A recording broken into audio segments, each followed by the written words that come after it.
Okay, good morning. All right, so yesterday I decided it'd be a good idea to change the oil in the 7530. This tractor is going to be heading down to North Carolina to work on the straw job. It will be pulling one of the balers.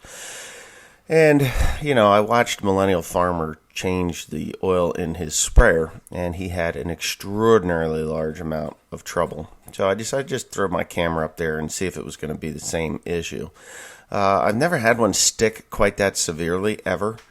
Not to the point where I had to actually change the housing. Now, whoever changed the oil in that thing last, and I think his father said that it was changed before they bought it or when they bought it, more than likely did not oil the filter gaskets properly, or maybe not at all. I don't know. I did notice that the ring that I was speaking of earlier in later in this video was on his housing, but I have seen people do stupid stuff like that and forget to put that little ring on there, or the ring isn't seated properly and it overthreads the filter. The other thing that could have easily happened with that filter is they get cross-threaded. Even me putting this one on, you will see that I had to take it back off again because they cross-thread quite easily. And I just really hate this filter design. And I'm pretty sure that Zach hates the filter design as well, after his last episode with his. Yeah, they're crappy. I think Deere could have done much better with that. But anyway, I'm not digging at Zach. I actually have had issues, never quite that severe. But these aluminum housings with steel threads, if they're put together dry, they will have the electrolysis that you heard Cody and I say in the video happen, and basically it welds it fast. So that's more than likely what has happened. But anyways, enjoy the rest of the video. I don't like these filters at all. What filter's that? These engine oil filters, the new style engine oil filters, I'll explain it on video here in a second as to why I dislike them. I'm sure there's other people on YouTube that absolutely love these filters. Like, I watched a guy struggle with one for 2 hours to get it off, Mr. Millennial Farmer. He's got a sprayer, it's got the same engine, same everything, And he put the filter wrench on there, and next thing he's jabbing a screwdriver through it. And the next thing, he's got the wrench on it. And the next thing, there's no more filter housing left on it. And then after that, all they had was the inner part, because this is a two-piece thing. It rolls over. Yeah. And the housing itself was spinning on the threaded part, this threaded part here. And I'm going to show you a nice new clean one. Let me chuck this in the trash. It actually, I was expecting it to be heavier than that, but it's not.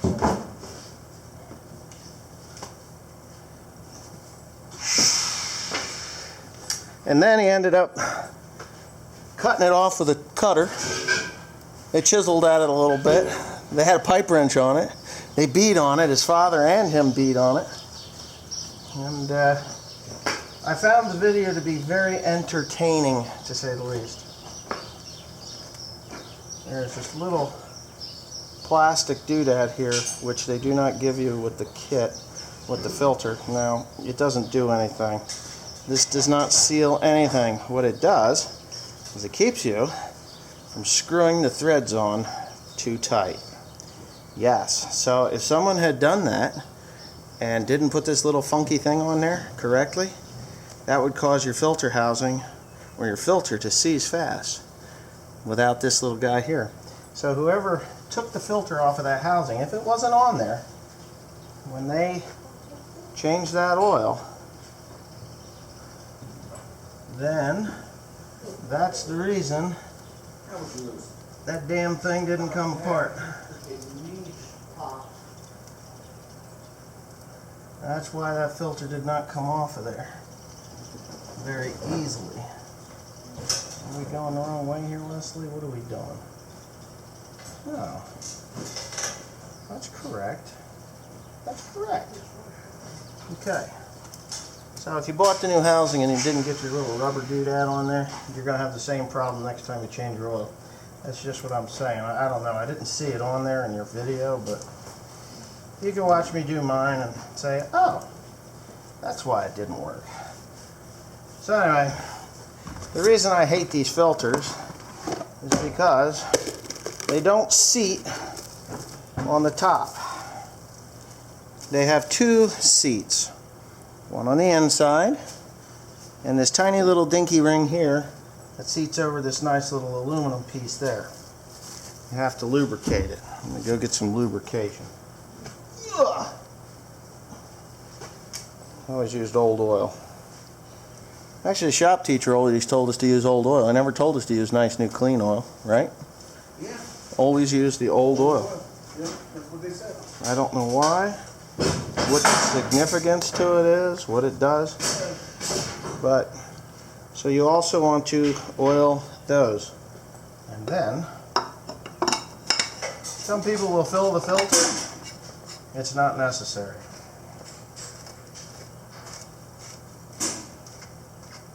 Is that a new jack? Oh, is that a new jack? Yeah. Well, that was cheap.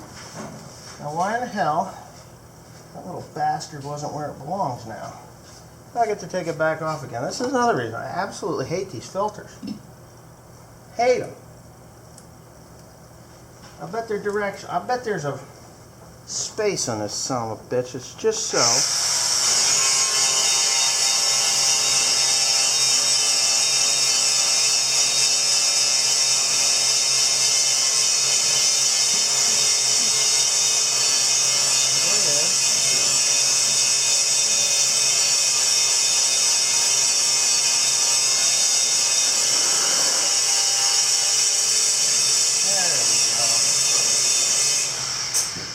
Now I've got it on correctly. Yay. Hey Tim, could you give me a rag, please? Another thing I hate about these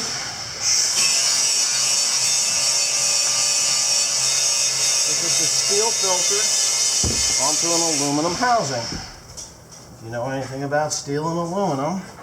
Hey Cardi, what happens when you put steel and aluminum together? Electrolysis. Electrolysis. And we're not talking like the good kind that makes you feel good. We're talking about the really bad kind that fucks shit up. Demonetized. Right? Okay. So, now, if you've never changed a filter on one of these things, this little piece right here, you can buy this from John Deere, this little guy right there, separately.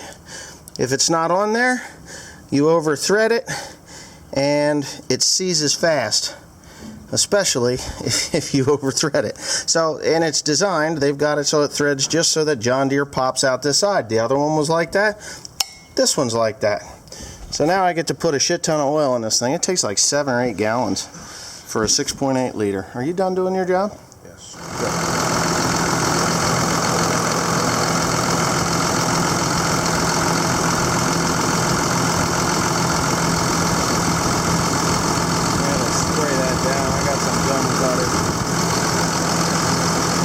Wash this tractor before we go.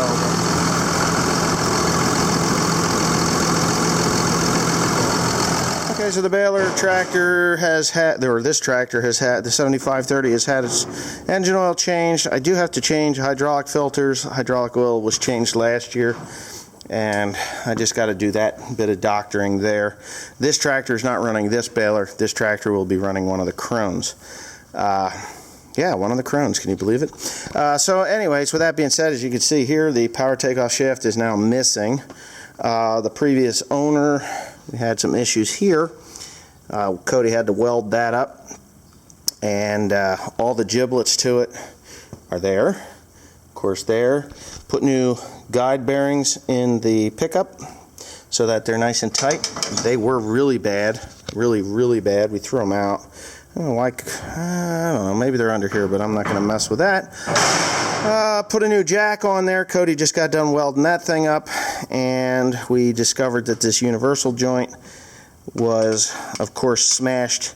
They smashed out the grease zerk because when they bought what I assume, and pretty confidently assume, that they bottomed out the power takeoff shaft, or they didn't bottom it out. Timothy said that that thing was seized on there solid. It took, I don't know, a little bit of effort to get that thing straightened out so that it would slide on and off. So they thought it was bent, and it wasn't. Turns out it wasn't, which is fine.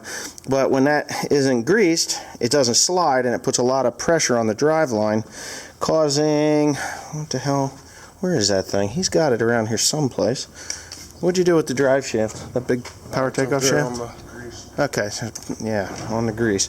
So power takeoff shaft, this bearing, I had a bearing to replace it with. We're going to use the old locking collar. For some reason I can't find it. But what happened was that thing seized up and actually chipped this piece here out on the old bearing, and the locking collar was then free to roam back and forth. And this whole shaft goes back and forth if it's not kept in check by that locking collar. And this end here is what smashed out. And you can see how it was smashing. It's shiny there. That was smashing out the that universal joint at the other end. So again, grease, grease, grease, grease, and grease will save you a lot of trouble if you grease your shit. You have to take me home, Tim, because my truck's not here. Yeah, I know. Alright, so that's it for tonight. Oh, I guess we did air filters. Put new air filters in. These are really weird air filters, cartridge like that, inner and outer. There's two, secondary and primary. This tractor's going to be washed and detailed before too long. Tomorrow we do this job here, which is the diamond plate, face extensions, and the bail chamber extension. Should be fun to do. And that's that. But tonight, I'm going home.